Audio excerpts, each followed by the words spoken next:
All right, guys, we're still working with triangles, and skill 9 really focuses in on something called midsegments. And it's not something we're going to see a lot in geometry, but it does have some important applications, okay?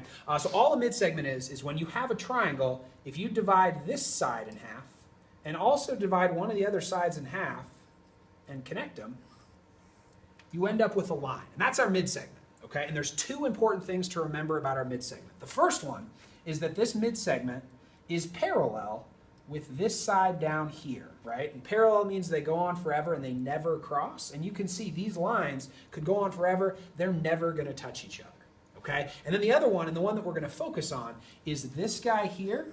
Our midsegment is always going to be half as long as the line that it's parallel with, right? So if this was, let's say, 7, our line down here, the one that it's parallel with, would have to be 14.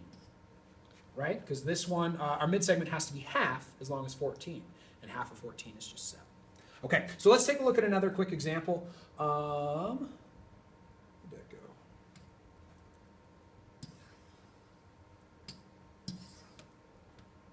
All right, and that example is right here on the board. Okay, so same as we were looking at before, it's asking us to find ln. ln is this line across the top, and if we look, we've got a midsegment on this problem. Our midsegment is right here across the middle, okay? And it says that it's 10. And like we just talked about, the midsegment is always half as long as the side that it's parallel with. So if this is half of this, we're going to have to multiply, okay? So we're going to say 10 times 2 equals 20. And we can double check, right? 10 is half of 20, so that makes sense. And just passing the eye test, right? One of the easiest ways to make mistakes here is to divide when you're supposed to multiply. When I look at this, I see that this one's a lot longer. 20 is longer than 10, so we know that we did it right. So one important thing is to identify, do you have a midsegment in your problem? And like Mr. Matthews said, the midsegment has to connect two different midpoints.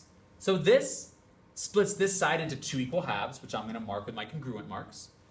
This splits that side into 2 different halves, but I'm going to use 2 ticks because I don't know if they're all the same. And then we can connect it. You only know you have a midsegment if it breaks up 2 sides of your triangle in half. That's how you know you have a midsegment. So if we had a triangle that looked like this, where this side cuts it in half, but it goes all the way down here, it only cuts one side in half. This isn't a midsegment. We can't use any of this new learning. It has to cut 2 sides of your triangle perfectly into 2. So let's see what that's going to look like when we come over here in our shape. So right here, I see a possible midsegment XW, but let's make sure that is a midsegment.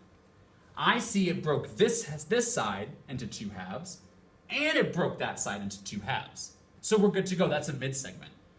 But now we need to decide, are we going to use the 12 or the 20 to get the length there?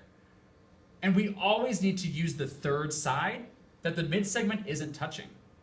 The midsegment hit both of those sides. It's always going to be related to the third side, which we also know it's parallel to. And if we remember from what Mr. Matthews said, the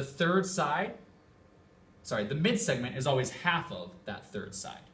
So if this is 20, this has to be 10. And we can also visually check this. This looks smaller than the third side, so we know our number should be smaller if we did it correctly.